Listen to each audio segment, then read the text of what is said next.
2023. First, I'd like to welcome our new members, Keith Kidd and Lindsay Wozniak. Wozniak? Close enough. Okay. And we have no public here today unless there's someone on the line.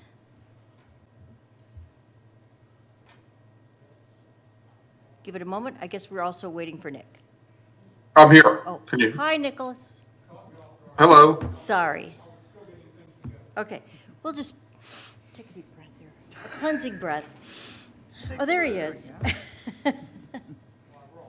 Okay, and Nicholas, you've met Lindsay and Keith, I think, online before?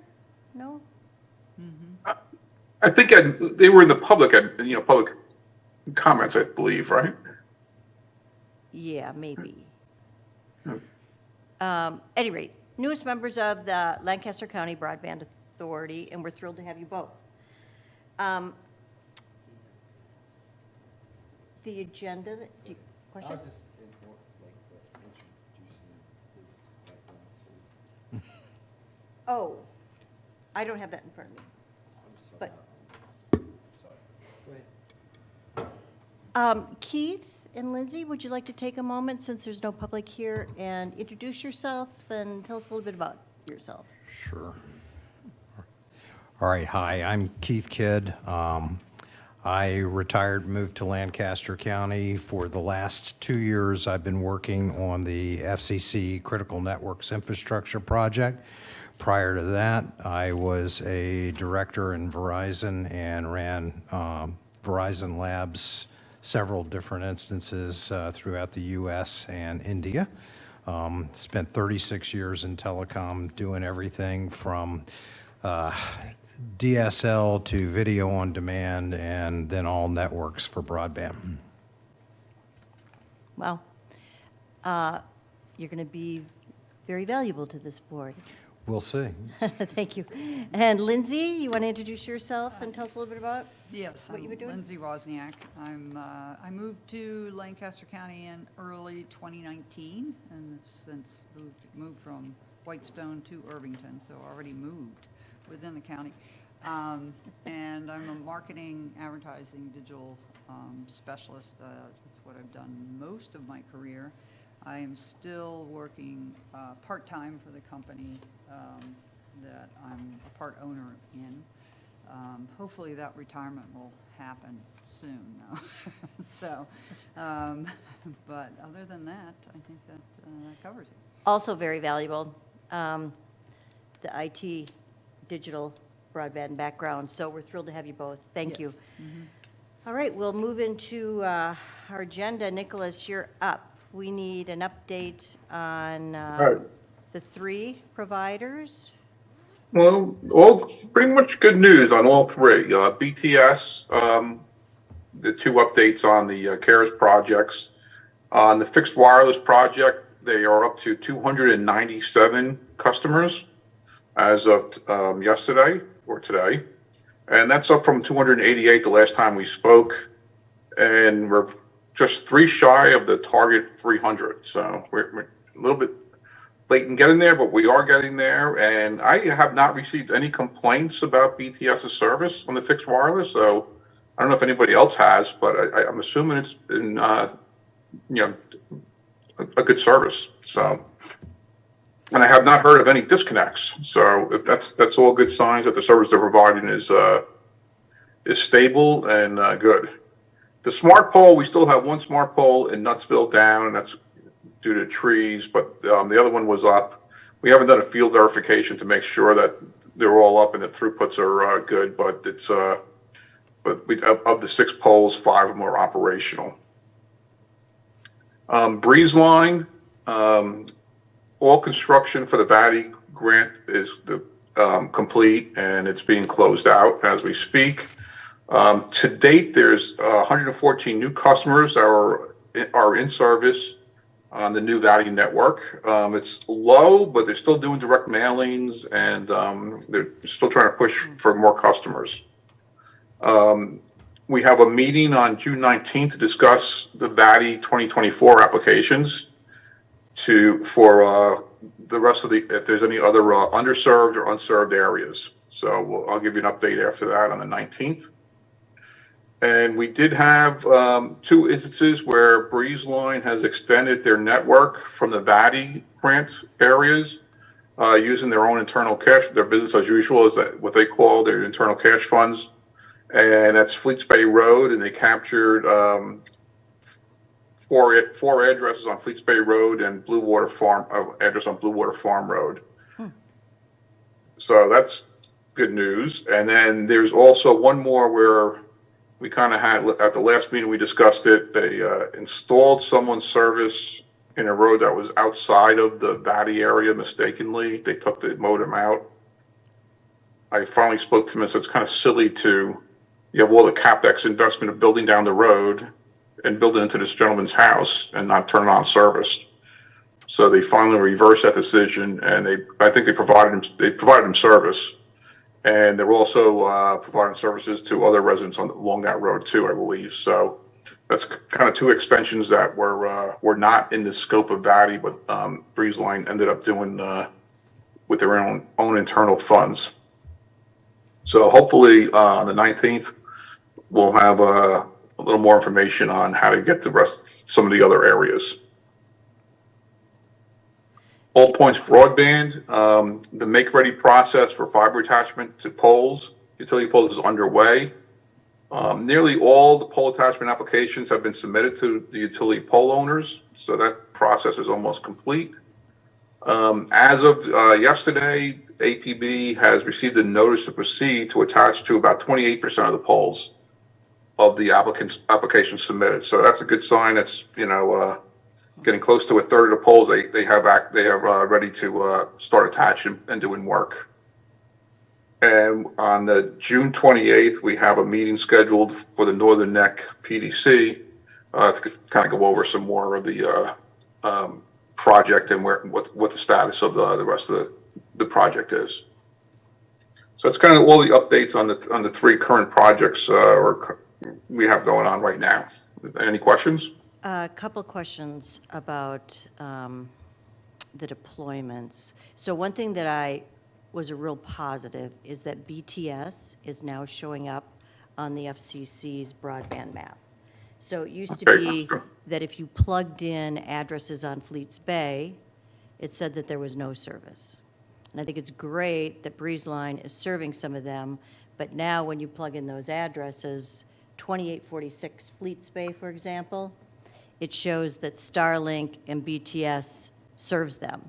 So BTS is on the map. That doesn't matter because BTS and Starlink don't have government funding for serving the unserved customers. So to the extent Breeze Line goes in, but I think it's important for everybody on the board to understand that if an area has been defined as unserved and government money has been given to a provider to serve that area, then it limits another provider from going in to serve. And I suspect that's what Breeze Line was originally concerned about with, I think, was Mr. DeFreitas.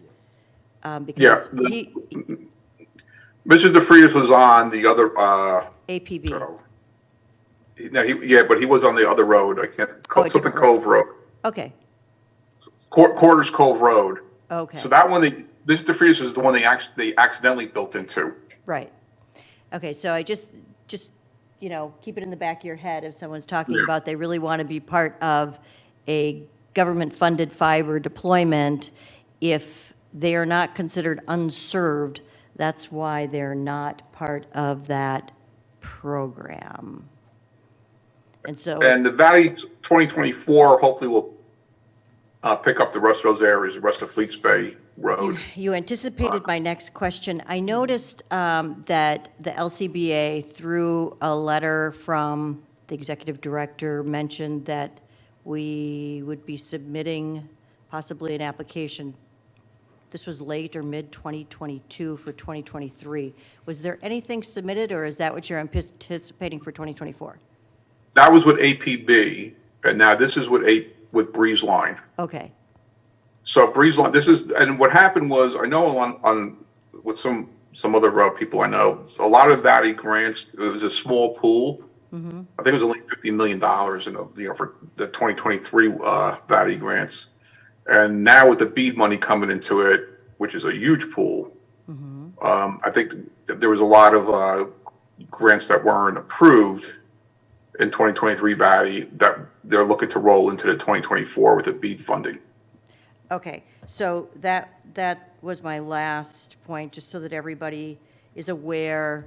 The state of Virginia anticipates another 1.4 billion Billion. Yeah. from BEAD.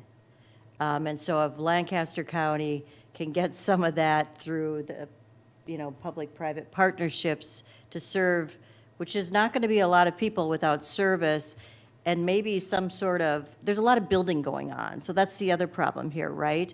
And maybe this is part of the outreach to the providers, Nicholas. It's like, what are the providers doing for those areas that are hot and under development by builders to capture those new tenants that maybe when they got the money, they weren't on the postal route, but soon will be. I don't know what's being done about that.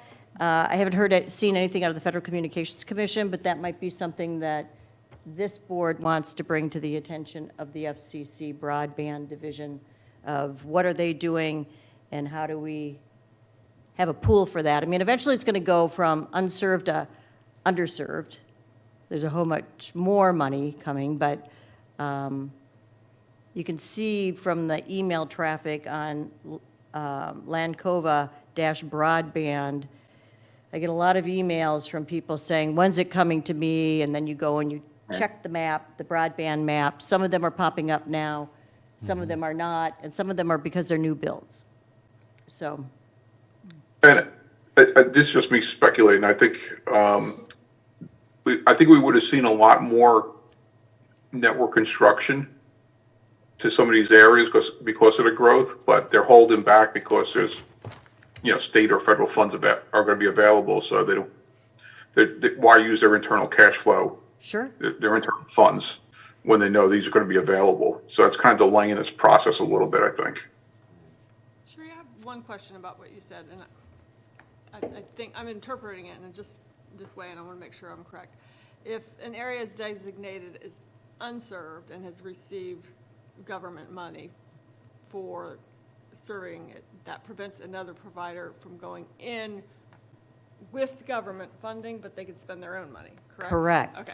Well, Correct. so that's why BTS, I mean, kudos to BTS, because they're offering their services in some of these Breeze Line locations where Breeze Line didn't provide service, or Breeze Line saying, we'll provide service, but the installation rate, because you're so far from our point of presence, is going to be $70,000. Right. Yeah, this happened over near where I live. That's not supposed to happen. Well, it can, certainly it can, because Breeze Line is a cable company, and their standard build is 150 feet. No, the first year of their availability in the zone, it's to the residents, not 150. You're talking about under VATI. Yeah. Yeah, these weren't designated as unserved. Only somebody who is part of the unserved gets that, right? So this person would be $70,000. And so in response to those individuals, I'm saying, look, why don't you try Starlink Roam or check out BTS, these other providers who don't have government funding. And at least I know Michelle has had very good success with Starlink. So, I mean, the alternatives are there. And if they are there, then you're not unserved. And the state fixed some of this in the next value round after the Breeze Line round. In some other areas in Virginia I'm aware of, they have a special construction fund for some of these kind of like super long routes to get to individuals' homes. But you have to So qualify. it's not part of the LECAP? LECAP. It's a special construction fund Oh. that can be funded with, if you have funds available still. But the Breeze Line VATI grant did not allow that.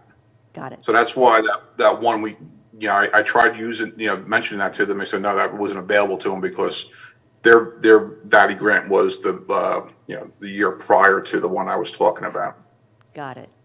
So it's, you know, encouraging the providers to Yes. apply and letting them know that we'll support those applications. And then there may be this gap that the board can help fill either through policy, regulatory outreach, or the provider outreach, just so that everybody's aware. Yeah, I mean, we have no history with All Points Broadband right now, but I have to say Breeze Line has been responsive, at least, maybe not through their customer service, but I know with, you know, the issues, you had an issue, I think, at your house, Cherie, and. Yep, some and of they the- some of the immediately issues. called me after you called them. Yeah, they're pretty good. Nick is a good guy to responding, know. So, Okay, I mean, overall, all good news. We just need to, let's keep on them. yeah, and be aware of the distinctions, why somebody Yeah. might not have access at the same rate. One second, plus the lady at, the DHCD lady? The meeting- Tamara? The meeting we went to? Uh-huh. She said there's built-in 5 to 8% allowance or a variance for like that gentleman that was connected because he was there but wasn't supposed to be serviced. She's like, that's okay, we're not gonna yell about that. So just be aware of that. Well, and it sounds like Nicholas is now taking care of that Yeah. Yeah. through Breeze Line, so that's good news. What she was saying is that we would not get in trouble for it if they had hooked him up and just let it go. Right, and neither would Breeze Line, Yeah, which is right. the most important point, because Breeze Line was. Well, Breeze Line may get in trouble. Right. They're very, I mean, they go through every invoice and they check to see with as-bills to make sure that what they're paying for is what they're supposed to be paying for and nothing above that. But the lady in charge of the program literally told us that there's a 5 to 8% variance allowed. Yeah, well, I just know even on the LECAP, in other areas where I do work, that we had one customer where it was underground, we are gonna serve a customer underground, and it's say 1,000 feet, and they made the provider build 2,000 feet of aerial across 2 waterways, you know, creeks, Wow. to get to the customer because it was $500 cheaper. So, When the cable comes down going across, you know, in a storm, going across 2 creeks, it's going to take a month or weeks to fix maybe by the time you get out there, as opposed to if they had just buried down the person's driveway, it would have been, Right. but that's how close they're looking at some of this stuff. So with Tamara, maybe maybe that's the way it should be, but it's not. Maybe that's not how it's being administered. So for the benefit of Lindsay and Keith, and you may already know this, but I just remember when I first started in telecom, there were so many acronyms, and even when I was reading the FCC's orders, it took me, I never knew what anybody's talking about. So LECAP, if you don't know, is the Line Extension Customer Assistance Program that Virginia DHCD implemented, and there's government funding for. If your household is, I want to say 189,000, the amounts on the website, if I'm wrong, I might be off slightly, that you then can get assistance for the installation costs to ensure that you can get the broadband. So I will try, we will all try when we're using acronyms to at least define Yeah. them once so that everybody knows what we're talking about. Okay, the other administrative matter was the status of the budget. Was that on there? Is that why you were giving this to us, or? No. No? Okay, good. Just, Okay, I thought it was just your updating. I'll tell you where we're at. Okay, why don't you? We're giving the county, I don't have let's it. see, if we order number one, if we order anything, it has to be here by close of business the end of this month. So just be aware of that. So if you order business cards or anything that we're gonna pay for, that needs to happen quick, because we have to have physically in hand by the end of this month. Okay, do we get that invoice pretty quickly? I don't What- know, has it been asked for yet? Yeah, I'm asking for it tomorrow, thanks right. to Glenn. Out of our total budget of 198,000, we spent 99,000, paid 1,070 and some change in legal fees, and gave the rest to Our man, our our technical executive advisor director. and our public bank account still has $41,278 in it and waiting on 3 checks. And it's been at that number for 4 months now. Okay. Nothing's come or gone. So we're giving the county back $99,000. So with respect to the amounts outstanding, we have a partially executed contract, which includes payment of the outstanding amounts. So that should be coming in soon. And we also have, this doesn't directly flow to the LCBA, as we've discussed before, but the LCBA has been helping the county with its negotiation of the cable franchise agreement with Breeze Line. And we have received a response to the last draft, and it looks like we're pretty close to closing that down, too. Nice. I guess if nobody has any other administrative business, the thing that we did not take care of at the beginning of the meeting was the minutes from April 15th. Did everybody have an opportunity to review them? She's making a change. Okay. Quick question, Michelle. I'm not sure I pulled the right version. So Okay. see this and see this? Are there some editorial? Oh, I fixed it in one place and I didn't fix it in the other. Okay, and there was, That's what it was. there was something else. So I think that was it. I'll make them, Oh, I'll you- make- You have one here. We have a footnote. they're like, these are like non-substantive. Yeah. I would make a motion, if nobody has any other comments on the minutes, to approve the April 13th, 2023 minutes, subject to typographical corrections. I'll second. Yes. Yes. Aye. All in favor? Aye, all in favor? Minutes are approved and will be posted. Okay.